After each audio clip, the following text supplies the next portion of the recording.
Cheers, everybody, from Kirk and Spock. And welcome to yet another and possibly the final of the Q&A sessions, sitting down and answering all of the questions that you put beneath these videos. And here is my printout, but I'm getting to the end, so I figure I'll probably, depending on what the questions are like, because every once in a while there's one question that takes me like 20 minutes to answer. So I'll get to the end of these questions here, and hopefully that will be that for a bit. I'm pretty chilled out. Middle of the afternoon, beautiful central Ontario. It gets called Northern Ontario, but actually I'm in central Ontario. And I'm just kind of chillaxed right now. Maybe I need this coffee after all. All right, let's just get this party started. All right, here we go.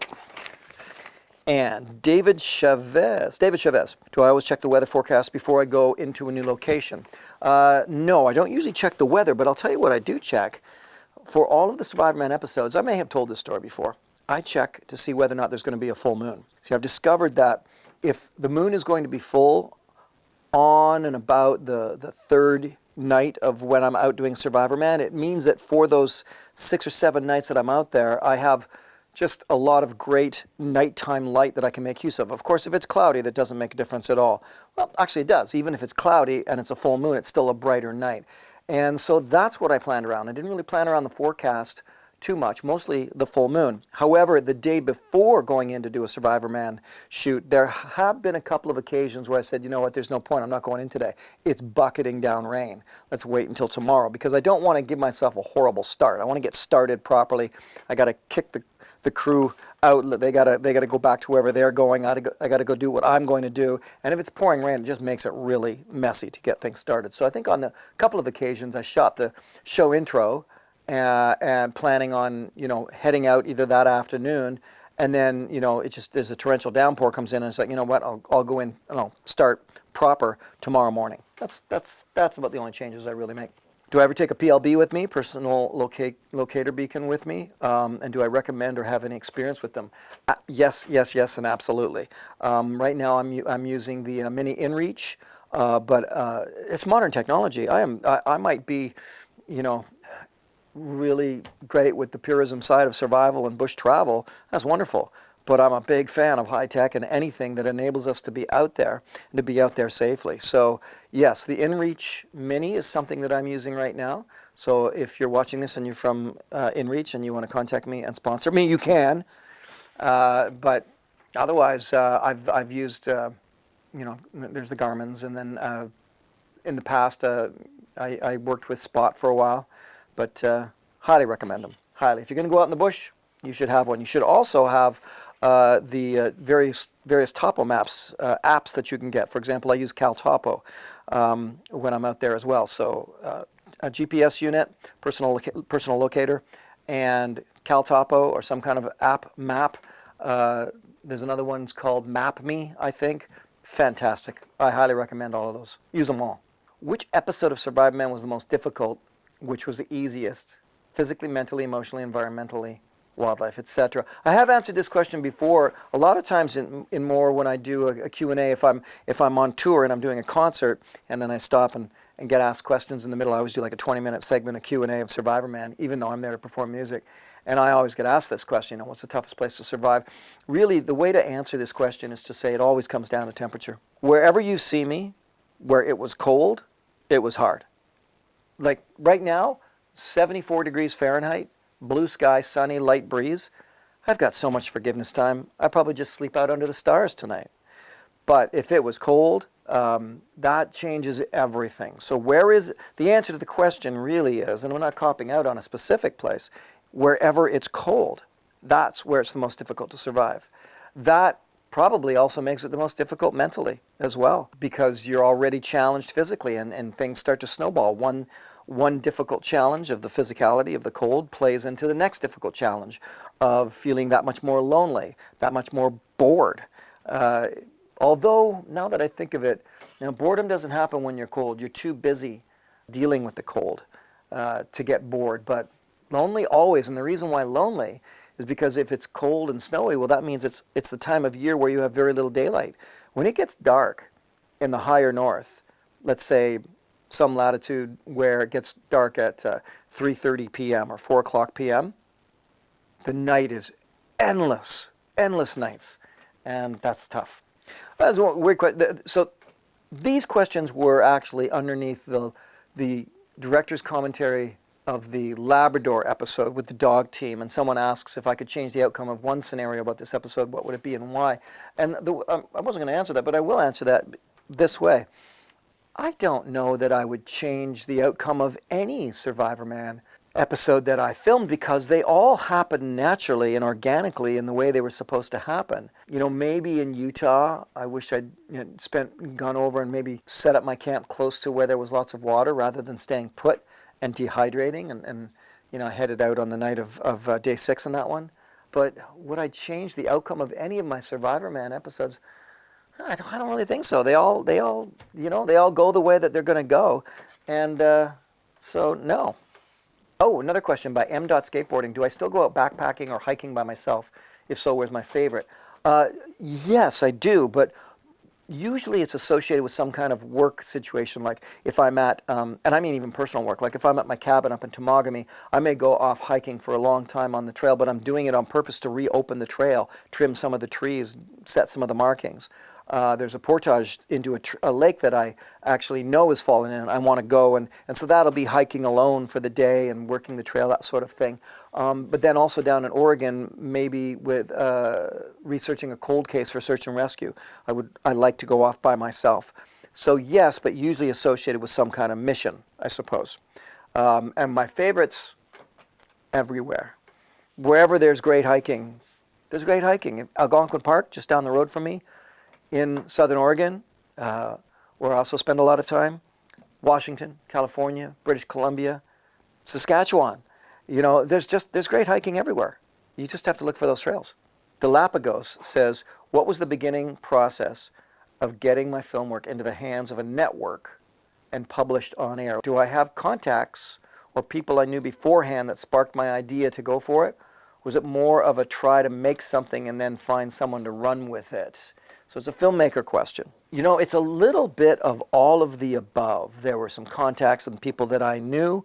There was a lot of me, even to this day, just working on something and making it ahead of time and then going in to see if someone will want to run with it. Generally speaking, especially nowadays, if you're going to take something to a network, you better have all of your T's crossed and your I's dotted. And then they still might want to mess it all up on you and change it anyway. But you have to go in very prepared. Don't go in with just an idea ever. I've had people call me and they've got these loose ideas, and it's like, it's your loose idea. Tighten it up, complete it, get it to a place where it's much more than an idea, it's a plan. So to go to networks, you have to be really ready and set. I mean, a lot of filmmakers, they will put together what are called pitch decks, and 17 pages of glossy photos and proving out the concept, plus a sizzle reel, which is footage they've shot themselves as an example of the type of stuff that will be on the series that they're pitching. It goes on and on. Once you're in the business and you've been in for a while, like myself, you can call up somebody, a contact at a network with an idea and just say, hey, I got this idea, what do you think? But not when you're first starting out. You really have to have all those T's crossed and all those I's dotted. That's how that works, my friend. That's for Galapagos. What is my realistic opinion of survival chances of a person with a severe fish allergy to surviving and living Paleolithic existence for a year, and a follow-up, have I ever had a serious incident with allergies? Either me or someone in my survival classes. In survival classes, yes. We once had a guy whose throat closed up when he tasted some cattail. With me, no. I don't seem to suffer from allergies in kind of any way, shape, or form. So I'm very lucky that way. So I've not had any experiences dealing with allergies. I mean, I get the same rashes as everybody else does if I walk through poison oak, poison ivy, pick up stinging nettle from my series Wild Harvest, getting stung everywhere. All of that's temporary, though. And as far as chances, well, chances can be excellent. Don't eat fish. That's kind of the answer. And the question really is, are there alternatives to your fish allergy? Sure, there's lots. It's the wilderness, and there's a ton to look to and to gather, collect, hunt, and just not fish. On the episodes where it just seemed to rain forever, what happened? Oh, this is from Slow Bravik. How'd I pass the time? Sleep, crafting, imagining stuff? Sleep. I would just, if it's pouring rain and I've got everything filmed that I can film, and I've already filmed the rain, if you think like the Arctic where it's just raining, raining, raining. So usually when the rain is just coming down, Papua New Guinea is another one where it just poured with rain, the Amazon jungle. After a while, if I've got everything done that I can think of doing with my camera gear in terms of filming the scene and what's going on, including filming raindrops, I sleep. I just go to sleep. Because there's a saying we used to have in survival classes: if you don't have to stand up, sit down. If you don't have to sit down, lie down. If you don't have to be awake, sleep. Vincent Washington, I remember you saying you kept some items that Native people in the Amazon had given me. Do I have any souvenirs from other trips? And what are my favorites? Yeah, I have souvenirs from almost everywhere I've gone. That was a thing. And yes, I had to get special permits for everything. It's a very detailed situation when you're going to bring back something from another country. You've got to get all kinds of import permits and stuff. And I would do that.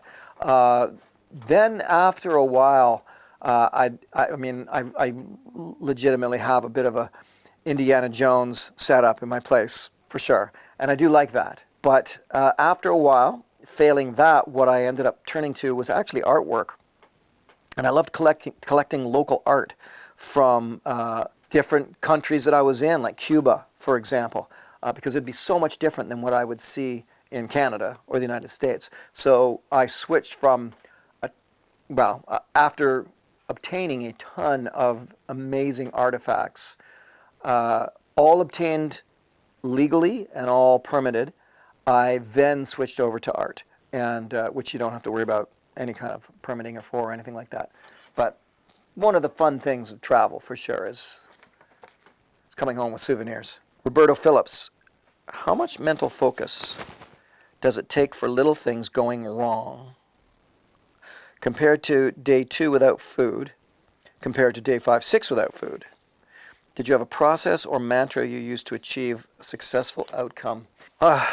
Yes, there is quite a difference between day 2 and day 5. Day 2, it's a matter of managing your energy, because you have energy, so you want to manage it.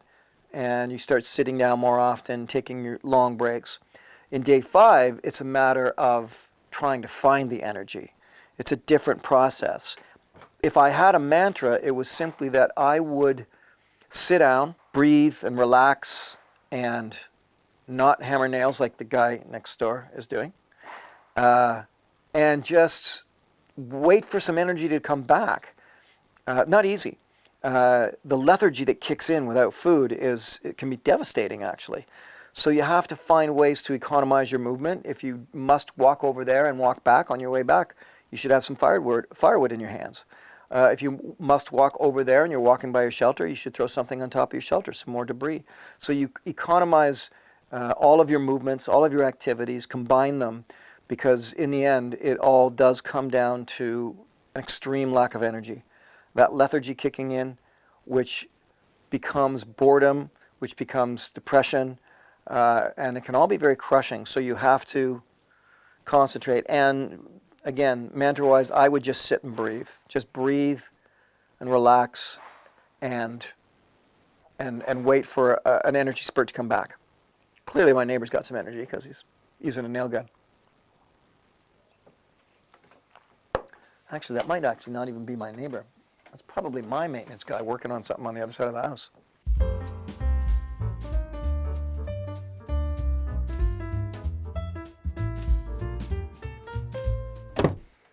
All right, I'm back. Oh, and just as it usually is whenever I get interrupted, I get interrupted for a long time, and a whole bunch of other things happen. Anyway, I was interrupted because of the nail gun. It turns out it was Rick, and we were getting the shingles on. I've got a barrel sauna, so we're putting shingles on it. Didn't realize those things leaked like a sieve, actually. And that's what all that nail gun noise was from. So let's get back to where we were, because now about 4 hours have elapsed. So I thought, okay, well, in honor of this next question, as a matter of fact, I went off and had a workout, and then later went for a sauna, and then went for a swim in the lake, which is getting pretty chilly this time of year, but it's awesome. And now I'm back. So cheers. Let's wrap up these this Q&A session. All right, so I had actually already answered this question, but I just asked my wonderful editor, Luke, to take that out. I'm going to start over again. And this question is from Tanner Chaffin. I like this question. How did I physically prepare for Survivorman? How do I stay in shape? Do I work out often, or did I work out often, or diet, or approach it or slightly more casually? Great question.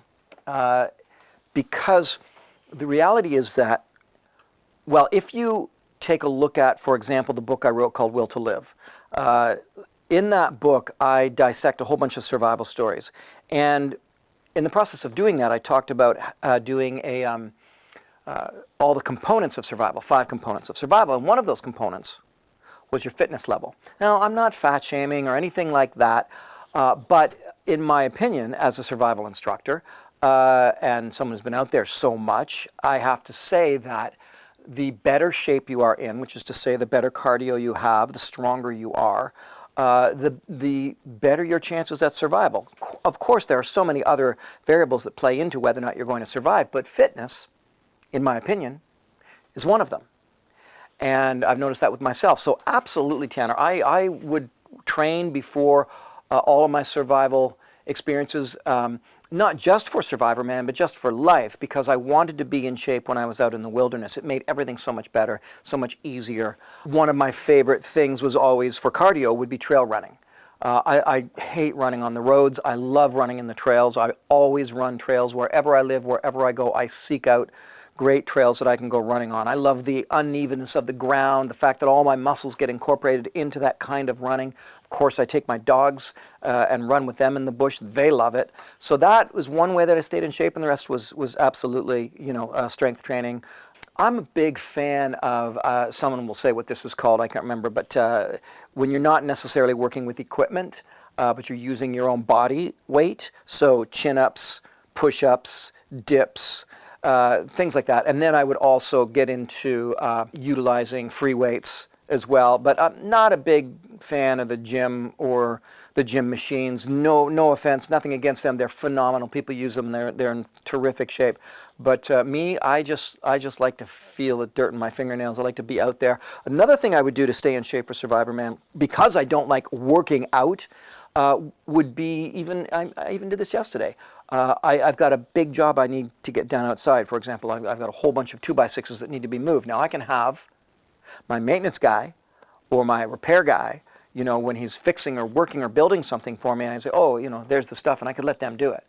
Nope, I will do that as a workout. I love stacking firewood. I love chopping firewood. I love moving things around as part of my workout.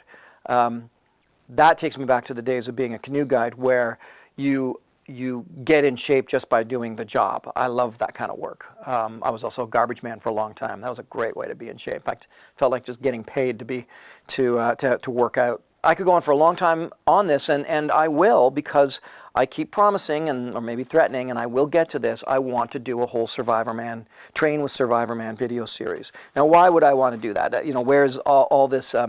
Where's my arrogance coming from of how fit I think I am or anything like that? Well, no. The reality is I'm just a middle-aged dude, but I am in good shape. I feel strong. I have good cardio. All of the physical aspects of my life I'm usually in command of and feel good with, better than many men half my age. So I want to do a training series predominantly for men my age. So if women pull something from it, great. But I can't speak to women, and I can't even really speak to a 20-year-old, but I can talk to men my age. Or maybe if you're 20 years younger than me, but not as fit as I am, I want to speak to you. Or if you're 10 years older than me, I know where I want to be. I used to watch these little Cree guides with me on a canoe trip, pick up their canoe and go whipping off through the bush, and they were 80 plus years old. And I remember always thinking, I'm going to be that. That's what I want to be. I want to be 85 and still throwing a canoe on my shoulders and going across the Portage Trail. So I want to do a training series to show you how I've gotten this far, wherever I happen to be. And I'm not saying that I'm in great shape. There are lots of people who are jacked and ripped and are experts at all of this stuff. I'm going to do that series. Enough said. I'm going to do that series, and I'm going to take you along with me. So there's the answer to your question. I will, on a tangent note, I have said this before.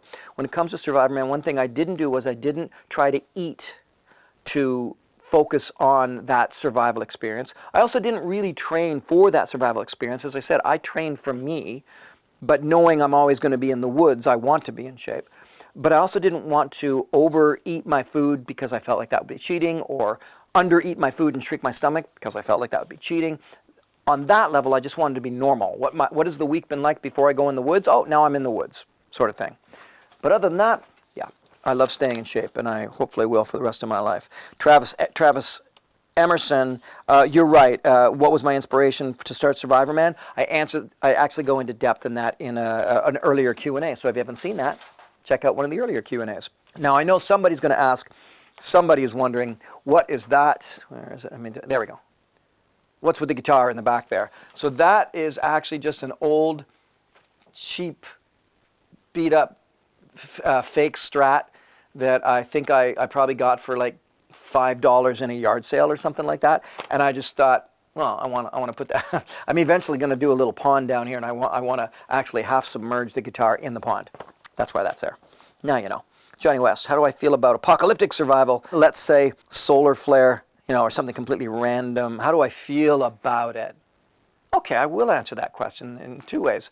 Number one is I'll ask Luke to show you some scenes while I'm talking from a film I did for a promotion for a game series of me in apocalyptic survival. So go ahead and show that while I'm talking, Luke, because we can't actually play it because it's hooked up to music that I'll get copyright infringement hit on. But what I can say about what you're seeing there is I had a lot of fun doing that, and I had hoped to do more of that. I think at some point it would be great for me to actually do some kind of a realistic survival thing in the city because of, not necessarily an apocalypse, but because of some sort of huge disaster. Now, I have done Surviving Disasters with Les Stroud. That series is still available on PBS stations. American Public Television still plays it around on the various networks throughout the United States. Check that out, but it's also right here on the YouTube channel. In fact, Luke, go ahead and show them the promo. What the heck is going on? Holy! It felt apocalyptic. No radio, no TV. It happened almost instantly. No one was prepared for this. A lot of people just don't think it'll happen to me. It's basic human nature not to want to think about things that will scare us. If you wait until you need to be prepared for something, you're already too late. Anybody want to know what it's like during a hurricane?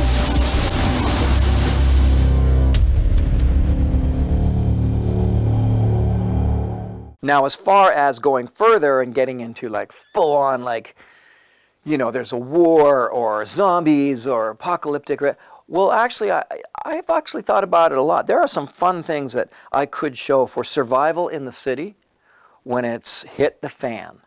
And things that I see that other guys still don't show or talk about. They go with the cliches when I see the different books that have been written and stuff.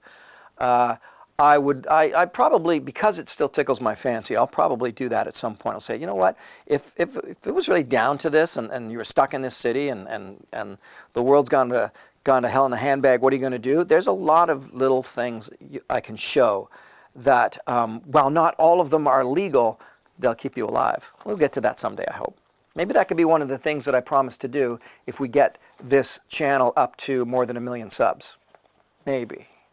Let's get there and see what happens. Kilowatt 35, what's the hardest thing mentally to deal with in a survival situation? I've said this before, I will always say this. The crushing boredom and loneliness. That will always be. That's why you keep a list of what you're doing, what you're fixing, your survival methods. It's why you occupy your mind with building many, many traps and snares and so on. You want to keep your mind active. That is what is the hardest thing mentally to deal with, at least in my opinion. I always actually had one small slight advantage, and it was this right here, this circle right there. That black circle that I look at, it gave me something to do. I always thought, I'm teaching, there's some 10-year-old kid somewhere hanging off every word I'm saying right now while I build this shelter, so come on, Stroud, do it right. Teach him properly, or her properly. And I loved doing that. And that kept me focused. So I had a little bit of an advantage while filming Survivorman, but it's the boredom, I think, that gets you the most. Sal, why do I use that funny word for tree branches? Not even sure how to spell that word. Bows, boz. Oh, a bough. So a spruce bough. B-O-U-G-H. At least that's what I think. If I'm wrong, somebody who actually understands and knows the English language can let me know if I'm right or wrong. But as far as I know, if I were to say the needles from a spruce or a cedar tree, I would say that is a spruce bough, because you call it a spruce bough bed. And I think it's spelled B-O-U-G-H. There you go, Sal. Coolinator. In Labrador did I leave from? I can't remember. I really can't remember. I might say it in the show, I don't know. Favorite episode of yours because you're from Labrador. Okay, let me try. Was it Goose Bay? Or Labrador City? Oh. I'd have to go up, check out my scrapbooks, because there's some newspaper clippings of me visiting the city to see where it was that I was. And I apologize that I can't remember.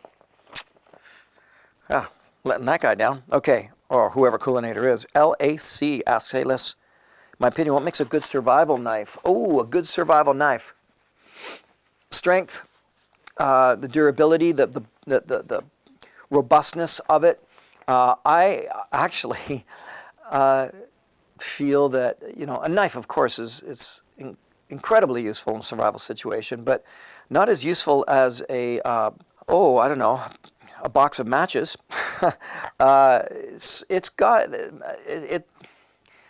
Survival knives are overrated, I think. It's just a knife. And, if I'm cutting rope, I can do that with a tiny little knife.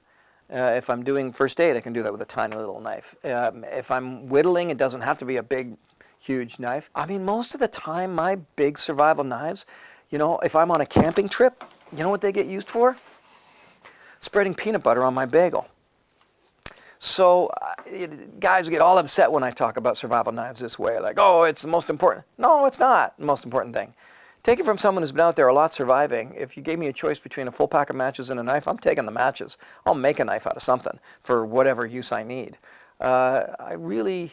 Maybe it's a game of machismo, like guys think they got to have a big survival knife if they're going to be into survival, and then they show themselves whittling. I don't whittle. I don't whittle in a survival situation. Now, if I'm making a shelter, it's very useful. However, I'd rather have an axe or a machete.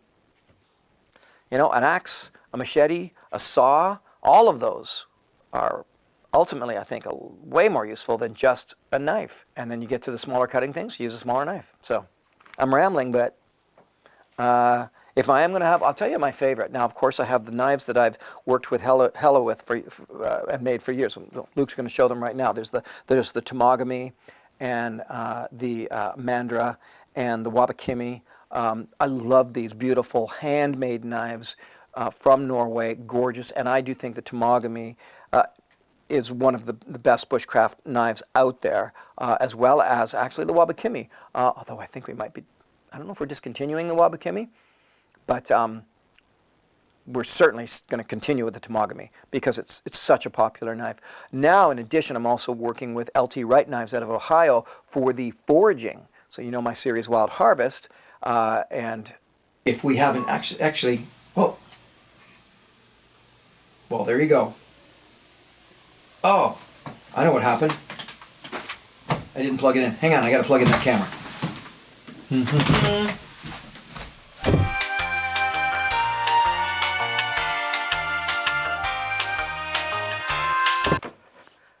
And you're back on. Okay, where was I when my camera so rudely interrupted by shutting down on me because I didn't plug it in? I was talking about LT Wright knives and the fact that I'm working with them now to produce a more technical bushcrafting knife, as opposed to the beautiful handmade stuff that I do with Hella, and foraging tools. So I've got a foraging tool, a machete, and a bushcraft knife that is made on the technical side of materials and so on. Love working with LT Wright. They also have produced an entire kitchen knife set with Chef Paul Rogalski. So I'm not sure where I was, and maybe I'm not sure if Luke showed you the promo for Wild Harvest Season 2, but if he didn't, show it now, Luke. Woohoo! Beautiful little rainbow. Dinner. This perhaps is the most incredible kitchen scenario I've ever had. When you start getting involved in local foraging and bringing the ingredients home and playing with them in the kitchen, can you create a dish where the domestic ingredients don't overshadow the wild ingredients? Hey there. Oh, go on. Now the job's getting fun. This dish is a showcase of how great these foraged ingredients come together. It's the best when it's its own flavor. When you're making something with a wild edible, you're nailing it and not losing the wild flavor. Sometimes it is about the ingredients. John Baker, same sort of question. How did I choose my belt knives for the show? Certain criteria. It looked like I had a buck 119 for my belt knife. Now the reason why I had a buck 119 was because originally, before I started working with Hella, and then now subsequently LT Wright Knives, the buck 119 was my go-to favorite knife for years. That was my canoe tripping knife. Loved it. Now, it did have a problem. I always felt that it was a little too narrow and pointy at the end, so I used to actually shave off or grind off the tip of the buck 119 because I would be doing something with it on the canoe and it would snap at the end. So I ground that off so it was a little more blunter or more of a blunt blade, but loved the buck 119. Also, the Mora knives were phenomenal for like fire starting and that because they're carbon based, so great for that. So loved the Mora knives were the knives we could get cheaply and easily, and we would give out to all of our students when teaching survival. So there you go. Hopefully that answers your question. But the criteria, sorry for picking the knives for the show, sometimes based on the way I just answered the previous question about how I don't put a ton of stock in a big knife for a survival situation. I put much more in ropes and fire starting and hatchets and machetes and saws than I do in that knife. Sometimes it would be totally random. Like I'm on my way to Peru and it's like, oh man, I don't have a knife. Do I want a knife in this show? Yeah, I guess I'll have a knife in this show. And I would just grab a random knife. So that's how that would happen. Oh, I bet a bunch of you guys are going to be so ticked at me right now for the knife thing. But you're wrong. I just don't think a nice belt knife is the most important thing in a survival situation. And if I can think of my cronies, such as David Halliday or Doug Getgood or Fred Rowe or David Arama or David Westcott, a lot of Davids there, I think they'd agree with me. Mystic Peach, any advice for women in a survival situation where they already, where they are already and or start menstruating, such as advice for when there was predators around and how to stay safe, avoid being attacked. And also hygiene tips, things you could use to absorb and clean up. Let's start with that one. If you're in the boreal forest, sphagnum moss. And as you can see, once you start getting into it, it's deep and moist. I mean, it's the best toilet paper, but it's also good for wounds. It traditionally was used for menstruation by women, also used for diapers. So that one for sure. And then if you can, in a situation like that, into the lake or the river as much as possible, cleaning, cleansing, cleaning. So clearly the cleaner you can be and the freer from your own scent, the scent of a woman, so to speak, the less likely you are to bring about a predator. Now, what kind of a predator would even be interested in a situation like this? It's extremely rare, but it has been thought that on occasion black bears have come into camp. A friend of mine has a whole story where a black bear came into camp and walked over everybody and started to pull a woman out of the shelter. It was a survival class. They were all sharing a shelter. And the only thing that they could think of later was, yes, she had been menstruating. And the bear was pulling her out, not anybody else. They scared the bear away, but they had to beat it off a bit. So really, it's about cleanliness. And if you are cleaning yourself with materials, burn that material. I'm assuming you've got a fire. If you're using your own materials, wash and rinse and so on. But if it's stuff that you can burn, and such as moss and that, then burn that. So you want to burn it. You want to stay incredibly clean by going in the river and the lake as much as possible. And that's it. I mean, it's life. It's a thing. It's a real thing. And It's also a real thing that predators such as a black bear may be excited by, the smell of blood. I know that's happened before in my own case with an injury. I cut myself one time on a survival program I was running years and years ago. Actually, I wasn't running it, I was taking it. Bad gash, and just put blood all over the camp as a result of this bad gash that was bleeding. And a black bear came into camp that night and came right over to that shelter. So I hope that helps you, because anything beyond that wildernessy side of things is going to be stuff that I can't speak to and wouldn't know about. But in the bush, yeah. So mosses tend to, there's not a lot of mosses that are going to give you a problem in terms of allergies and rashes and so on. So learn your mosses wherever it is you're going to be and use them as an absorbent. Or wrap a cloth around moss. If you're worried that the moss might give you a rash or something like that, get a bunch of moss and wrap that up, like put it in a sock and create a menstrual pad, for example. All right, there we go. I hope that helps, Mystic Peach. Carla Yeager, have I ever used a stone or button to keep my saliva going? Great question. Yes, I have. It kind of sort of works. That's an old trick in the desert where if you want to stimulate your mouth and get saliva going, put a nice little clean pebble in your mouth and just keep it in there and roll it around. I've done that actually with more than just pebbles, but also chewing on grass, putting different leaves in my mouth. So yes, and it works a bit. I'll say that. Andrea Simmons, when I'm finished shooting an episode, what would I always do to replenish myself? I've answered that question, and some of you guys already know the answer. I go for what? A pizza and a beer. Yes. Did I sleep right away? You bet I did. At the end of every Survivorman, I slept like a baby because I don't sleep much when I'm out there. So I would always be exhausted, and I would try to get a good 10 to 12 hours in on that next sleep. Integrating back into normal life, what was my process? There wasn't one. There really isn't one. It's 7 days. I know what I'm doing. I'm there to make a film. I'm there to do the survival experience. I didn't need to integrate. I just was back in it. It's not like that. Maybe more so for like the people on alone when it's 30 days or longer, or someone who's been lost for a very long time. Maybe then there's integration needed, but after a week, you're fine. Frit55 asks, in every Survivorman, I knew I was heading out to survive. For the average hiker-biker, goes out for only a day trip, they got to deal with the realization that they are going to be out there longer than expected. Is there a checklist that one should go through when the panic starts to set in? Ooh, yes, there is. Because stopping that panic is vital. Calming down is absolutely key. And I call it the Survivorman zones of assessment. And what you do, let's say you're in a situation where you've dumped your canoe, it's gone downstream, you're standing there on shore with a canoe partner, and you're now in that situation. You're not only a bit lost, or at least you're stranded and stuck out there, but you're in a survival scenario. So you invoke the Survivorman zones of assessment this way. Zone of assessment number 1, what's close at hand and on your body? So, okay, well, I mean, I'm wet, but I've still have good solid clothes, and it's not raining, it's sunny, and I've got a power bar in this pocket, and I got a lighter over in this pocket, and I think and it still works. Okay, that's zone of assessment number 1. Okay, zone of assessment number 2.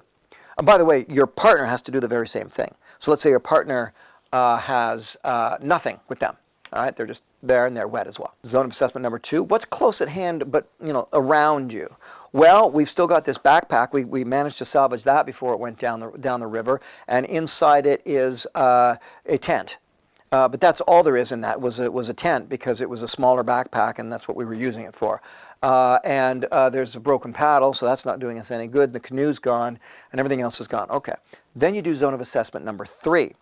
And zone of assessment number 3 is what's further afield. Well, hang on a second. Wasn't there a cabin we passed about a half a mile upstream? And if we go due east, shouldn't we absolutely, no matter what, hit the highway within a quarter of a mile?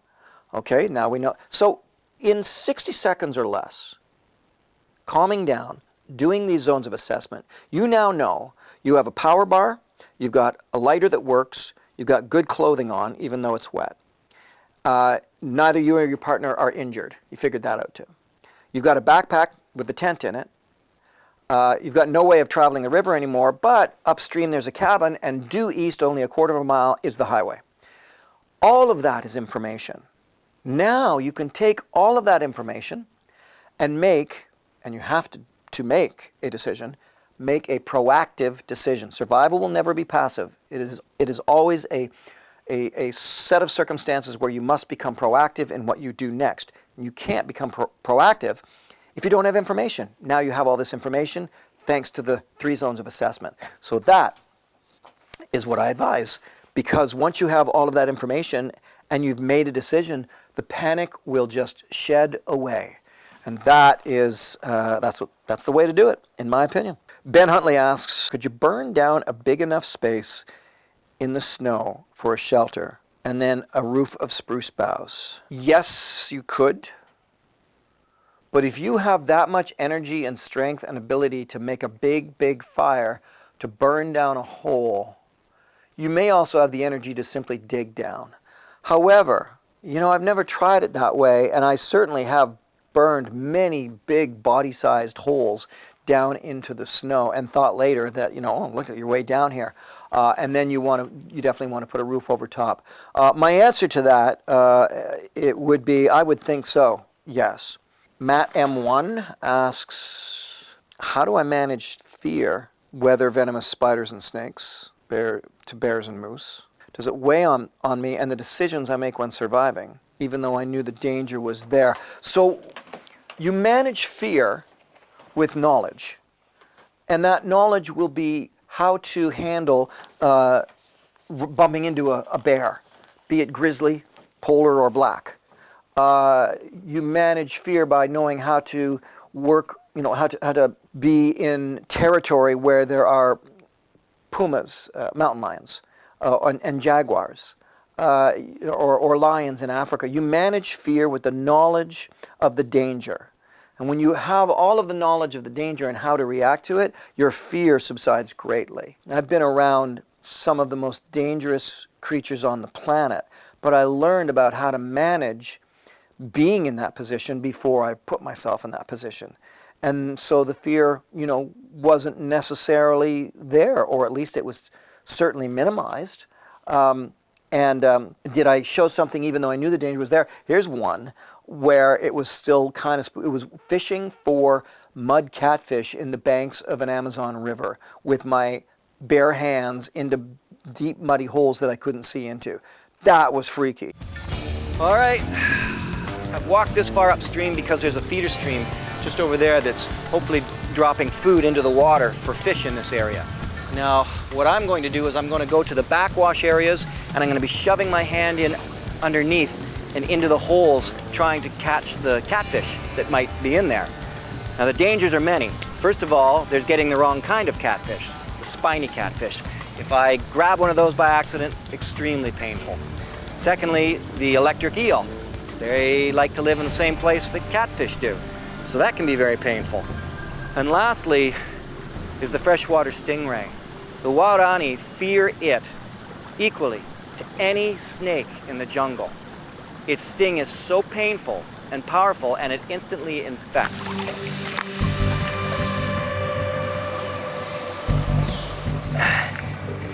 Ouch. This is what I like to do, shove my hand and my arm way deep inside a muddy, murky hole and overhang in an Amazon jungle river. This is just what I like to do.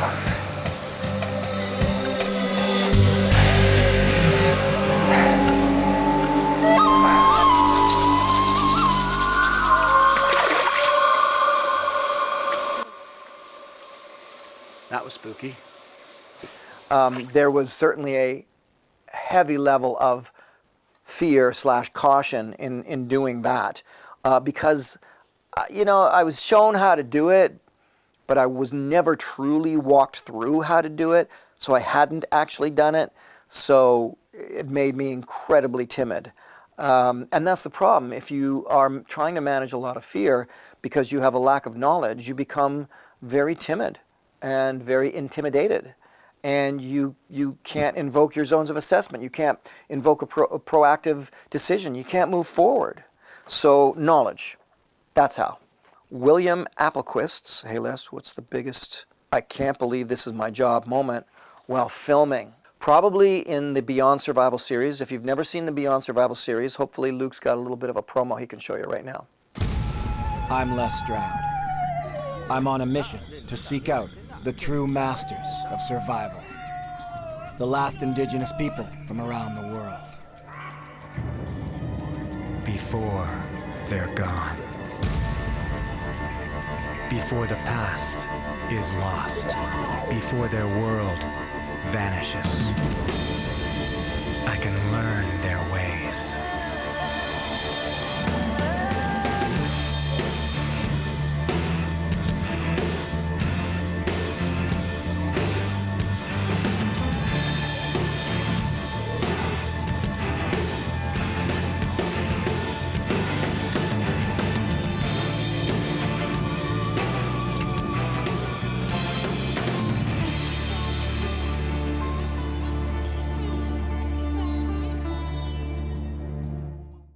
So that series I adored making. It's right here on this channel, on the Survivorman channel, in the playlist. Check it out.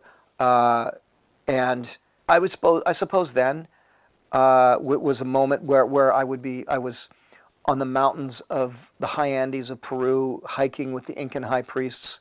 Like, what am I doing here? This is the most amazing thing I've ever done in my life. But you know what? I also felt that in that plane, the very first plane I ever took to fly down to Arizona to hook up with David Halliday and learn how to do desert survival before filming the very first International Survivorman. On that plane, I'm pretty sure looking out the window, coming down, into the northern part of Arizona, thinking, "Wow, I can't believe this is my job." And probably every day ever since then, I still will, get to that place where I can't believe this is my job. Wild Harvest now, filming Wild Harvest. I mean, it takes me 2 days to make an episode. The first day, I go out and show you a bunch of leaves, and the second day, I sit around and wait for Chef Paul Rogalski to make an amazing meal for me to eat. I still can't believe that's a job. So, all of it, my friend, all of it. And that was William Applequist. And thank you for reminding me that I have those moments. Tater 1, if I'm backpacking, what shelter-sleep system combo do I prefer? So I tend to backpack with my wife, and I have had and used every tent under the sun. Guys, I like Big Angus, but I gotta say they're a hit and miss for me. So a couple of their things are great. A couple of their things, they just fell apart on me. So what am I using right now? MSR. These days, I'm really happy with my MSR tents. They tend to never let me down. But I do love going for backpacking. I love to go, very lightweight but very high tech, and so. The thing about this expensive high-tech camping gear is that now it's hard to go wrong. You could buy crappy stuff at Canadian Tire or Walmart, and it's still going to be pretty good. It's not like it was years ago. My first tent was a Eureka Dome tent. When Eureka Dome tents came along, they were like a big deal. They were like $340, which back in 1985, that was a lot of money. And but it was like you were a pro if you had a Eureka Dome tent. Canadian Tire didn't carry Eureka Domes. And but that was my first. And ever since then, I've been, I always say I'm not a gear geek. And when it comes to certain things, I definitely am not. But when it comes to camping equipment, I'm a gear geek, full on. I love the high-tech gear. So I shop at Mountain Equipment Co-op, Algonquin Outfitters in Huntsville, Ontario, and REI. Those are my go-to stores for sure. But you can always probably find me in Cabela's or Bass Pro too. So how did I deal with hunger for not eating so long? I have answered this question before, but I'll remind you of this particular tip. If you're near water, guzzle, guzzle, guzzle, constantly. Like you want to be on a massive water cleanse. The reason is it makes you not feel as hungry. It's an interesting trick that I've used over the years when I've been at a lake where I could keep drinking from. In fact, somebody who's going to be going on to the show alone called me and was asking me some advice. And that was one of the things I said to him. I said, look, you're going to be by a river, keep drinking. Just constantly, every half hour, go down and drink as much as your stomach will let you drink. Because it staves off hunger, at least for a while. So that was one way. The other way was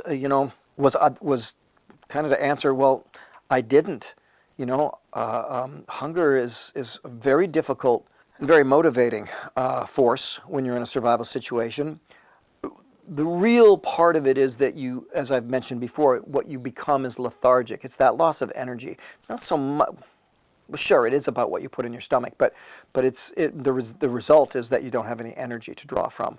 That's the problem with hunger. And for me, I never did find a really great trick other than chewing on grass leaves, drinking tons of water, eating anything that was wild edible, that was a wild edible that I was familiar with, just constantly, trying to satisfy the desire of the mouth to be chewing and to be eating something, anything. So you got to know your wild edibles. Helps a lot. Shelton Golden, where do the sled dogs get their drinking water from? They actually eat snow.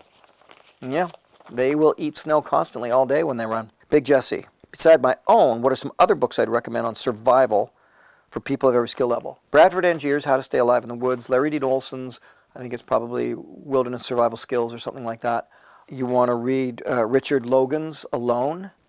Oh, The Art of Survival. That's the Christian Probst book. I think that's his name. The Art of Survival. Those are. And for skills, Morris Kochansky's Northern Bushcraft. Anything by David Westcott. Yeah, hope that helps. Sterling, have I ever found wild cannabis growing during any of my travels and Survivorman shows? Well, you're assuming that I would be able to recognize what cannabis looks like.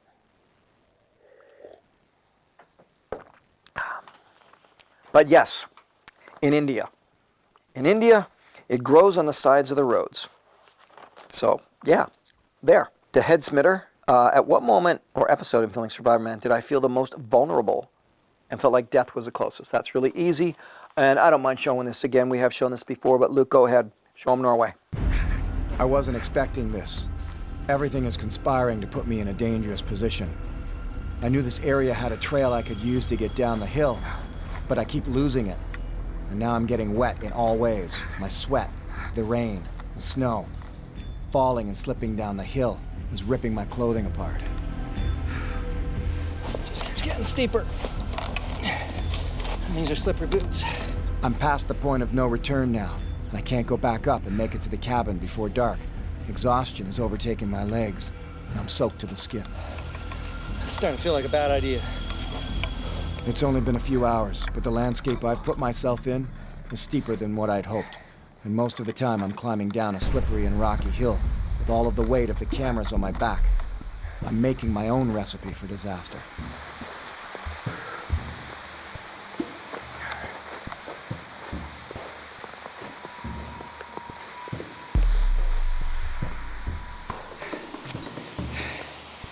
Sorry about the camera lens there.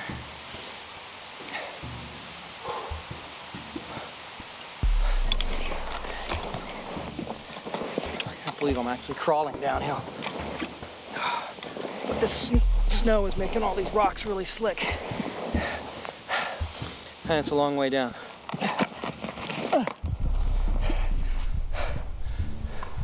Going downhill that's this steep takes a lot out of you.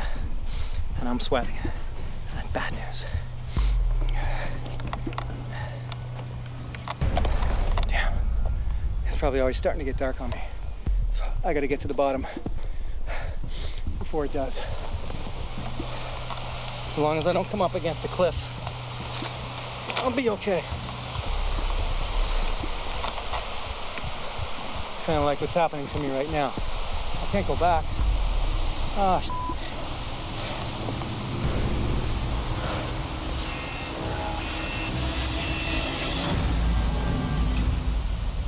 All right, I better hurry up and get to the rest of these questions because I also want to go and do a director's commentary for you upstairs with the big screen. So, almost there, and I don't want to run out of card space right now.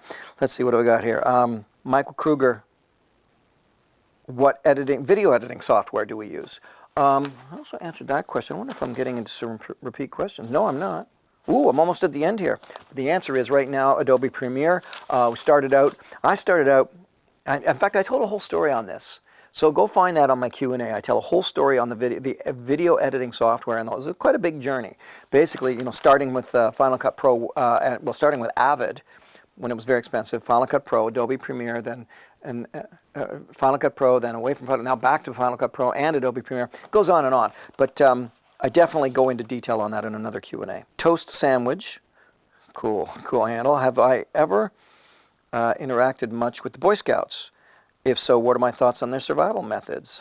Well, some of you can answer this question because I am actually officially Canada's Chief Scout and very proud of that fact. And I am still working with them. I will be that at least for 3 years anyway. And I'm waiting for different things to happen and take place and talk with them on things that we can do with the Scouts. One of the things that initiatives I want to bring into it is finding ways to have the leaders be better trained and more skilled. But the question is, thoughts on their survival methods? Well, I think a lot of them are terrific. I don't agree with everything. I've often said, I don't agree with small fires when it comes to actual survival, for example. I don't agree that staying put is always the thing to do. So there are some cliches that have come about, but that's not necessarily pertaining just to the Scouts. That's sort of just generalized cliches. And even a lot of Scout leaders know that and teach that, no, it depends on the variables of what's happening in a situation as to whether or not you should stay put. And sometimes you should stay put. But I love very much being involved with them. I'm very honored to be Canada's Chief Scout. And I also connect well with the American Scouts. Troop 16 out of Colorado have been doing a Survivorman weekend for, 20 years at this point. I even went one time and survived them. Survived. Yeah, well, I did survive them. I went there and surprised them, where the Scouts were all out doing their different skill sets here and there and everywhere in the woods for a weekend. They didn't know I was coming. And I went out and I visited them in the woods while they were doing their different missions. You could see them in their eyes. They were trying to reconcile me standing there with my bandana on saying, hey guys, and on a Survivorman weekend. It took many of them like moments to just go, is this actually happening right now? And it was great. I loved it. And Troop 16, I still support you guys, and I'm still honored that you do that. But there you go. That's my answer when it comes to the Scouts. Adam asks, most dangerous time in my life, was it, his guess is the bull moose charging me? I want to say, yeah, probably, getting chased by that bull moose up that tree in Algonquin Park. If you've never seen that story, I think you can see it on YouTube. My favorite story on the on CBC or House of Strombo or George Stroumboulopoulos, something like that. And I tell that whole story. But also probably the car crash in Mongolia. That was a pretty dangerous moment. Flinks says, the Arctic char were hanging in the open to dry and preserve them. When it started raining, did I cover them up away from your shelter? Bring them into the shelter? My answer to that, Flinks, is I don't remember. All right, the last question I have here. Finally, I have come to the final question of all of my Q&As that you guys have, all the questions you guys have been putting down below in the comments section, and I printed them all out as you have seen. And I've really enjoyed answering all these questions. I'll wait a while and then I'll put out the call again, and we'll do it again sometime, and we'll get a whole new list of questions, new ones, different ones, I hope. But if you haven't gone back and checked out the other Q&As that I did, if you've got a question, it might be answered there, and we just have a lot of fun like we just did here with this one. And if I'm drinking wine, I probably get a lot more candid. And then also, don't forget, there are my director's commentaries that I want you to check out. So right after I answer this question, Luke's going to show you the stuff that we have. If you want some Survivorman swag, you'll see the piece for that. But again, it's been my honor to answer these questions. They're great questions. Some of them incredibly insightful, and I really enjoy it. Thank you so much. But here's the last question for you. This comes from Buddha Mac. What, if anything, do you feel passionate about pursuing in the near future? Will that result in future content for the channel, or is it a more personal journey for me? Absolutely, to answer the first question, it will result in more content for the channel. You guys have made this channel happen for me. And I'm really honored and thrilled that it's working out so well, and it spurs me on to do more. I've put the call out there. If we can get this 2 million subs, I promise to do a new Survivorman for you. So let's get it 2 million subs, and we'll see what else I can do. So yes, I am, if anything, passionate about the things that I intend to pursue in my life. So moving forward, we have, in a nutshell for you, hopefully brand new Wild Harvest episodes in new seasons. So new Wild Harvest seasons. New content for this channel that is Survivorman based, and we found archival footage of me learning how to survive pre-Survivorman episodes when I was going to the different locations. And so we've got those coming out. The first one is with David Halliday in the desert, me being taught how to do the hand drill. That's pretty cool. So we've got those coming out, plus some other Survivorman adventures that I've been on recently.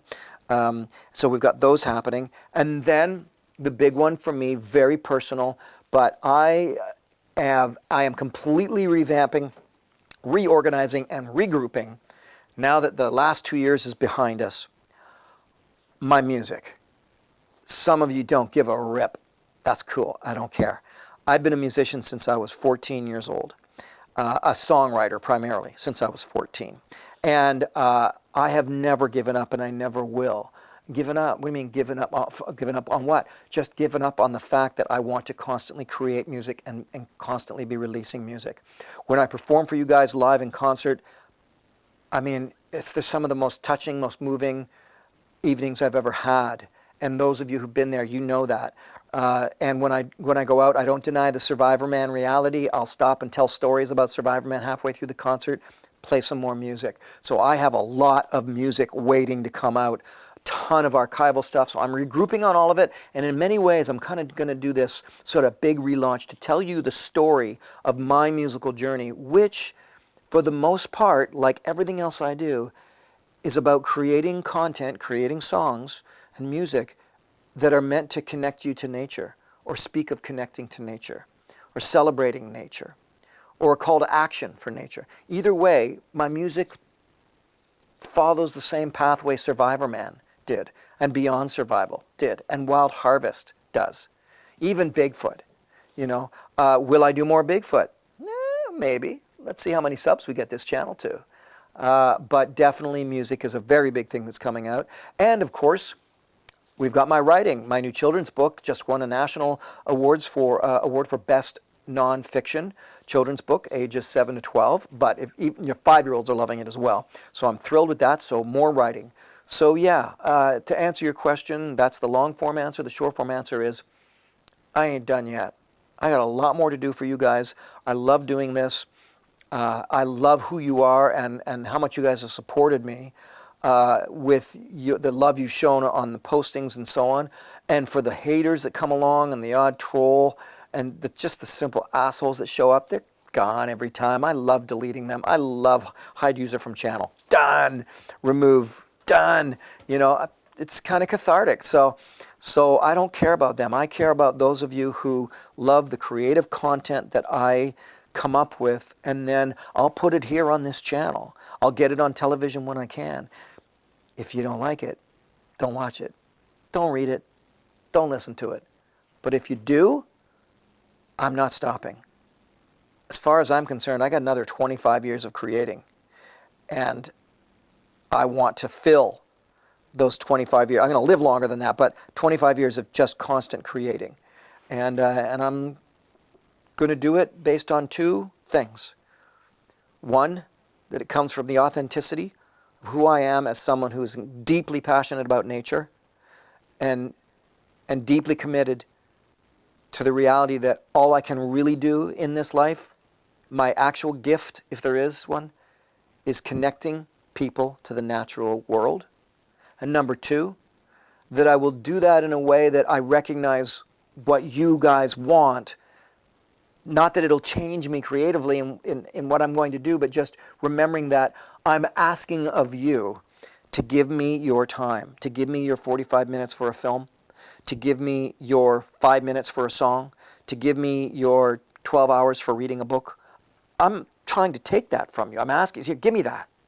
Well, I have to honor that request by giving you all of my passion into whatever it is I've created.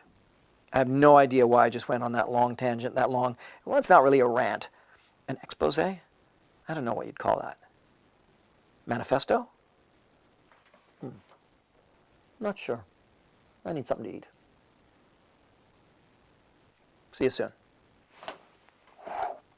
I don't really like hawking merchandise and swag, but you guys do ask all the time where you can get certain items. For example, check this out, Hennessy hammock. I put a lot of time and effort into designing this hammock with Hennessy. It's their top hammock. It's an amazing, beautiful, comfortable hammock to enjoy for all of your adventures out there, so just check it out. It's got a full-size tarp, which was a big thing for me. It's got insulation, and I love it. So I've got the Hennessy hammocks.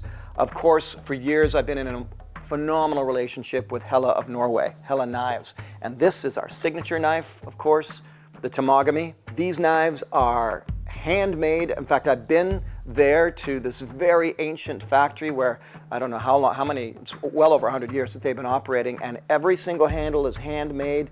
All of the grinding, everything is done by hand. And these knives are absolutely beautiful. I also now have a brand new relationship, and you will see these items, new forging tools that I'm designing with LT Wright Knives out of Ohio.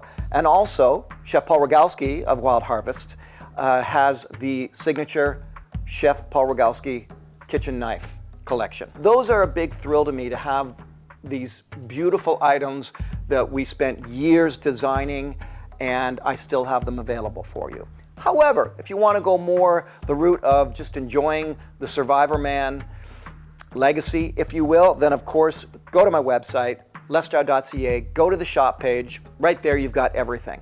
All the swag, all the merch, such as my manual on survival. This is if you want to get into survival. This book is meant to be a way to walk you through step by step, because I deal a lot more with concepts than I do with specifics, because that's really important. Once you understand the concepts of fire by friction, for example, you can do it depending on where you are, because I can't give you the advice on how to do it here in Canada and hope that it's also going to work down in the jungle. Things are different. So I've always been very proud of this book, Survive. So that is my survival manual. Also, if you weren't aware, I've got the book Will to Live. I wrote this book well, it's kind of for a lot of fun. I took my 10 favorite survival stories, such as Chris McCandless Into the Wild or the Robertson family and the life raft, and I basically dissect them with this book. I tear apart the story, I go through everything, and I even give them a little bit of a grade on how I thought they did. So I really enjoyed writing this book. It's a real easy read, it's a fast read, but I think there's a lot of insight there for you into all of these different examples of people who have either survived or perished. Speaking of books, so honored, so thrilled, so proud that Wild Outside, my first children's book, has won the Yellow Cedar Award, Best Nonfiction Children's Book in Canada for ages 7 to 14. I tell stories from Survivorman, lessons learned during those expeditions and adventures, and there are even activities they can do in the out of doors. So there you go. My new book, my children's book, Wild Outside, Around the World with Survivorman, has just won the Yellow Cedar Award, and I'm up for another award yet. And in keeping with stuff that's going on right now, we are also up for an award for our Season 1 recipe book from the series Wild Harvest. And if you've never caught the series Wild Harvest, check this out. Woohoo! Beautiful little rainbow. Dinner. This perhaps is the most incredible kitchen scenario I've ever had. When you start getting involved in local foraging and bringing the ingredients home and playing with them in the kitchen, can you create a dish where the domestic ingredients don't overshadow the wild ingredients? Hey there. Oh, go on. Now the job's getting fun. This dish is a showcase of how great these foraged ingredients come together. It's the best when it's its own flavor. When you're making something with a wild edible, you're nailing it and not losing the wild flavor. Sometimes it is about the ingredients. Tell me that doesn't look awesome. 2 seasons right now, 26 episodes. In the United States, it's on PBS stations. You can also get it on this YouTube channel. In Canada, Cottage Life TV.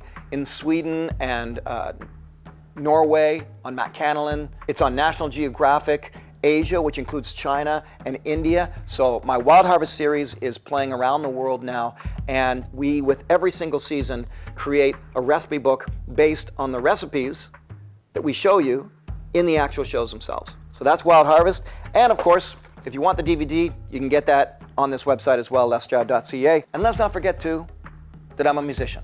The CDs themselves are available on the website. The next release will be the re-release of the Mother Earth album on vinyl. But go on Spotify, Apple Music, wherever you listen to music, or on my website, you can go to the shop page, you can pick up all of my CDs. So this is the last one. This is my 20th anniversary selection. Check it out.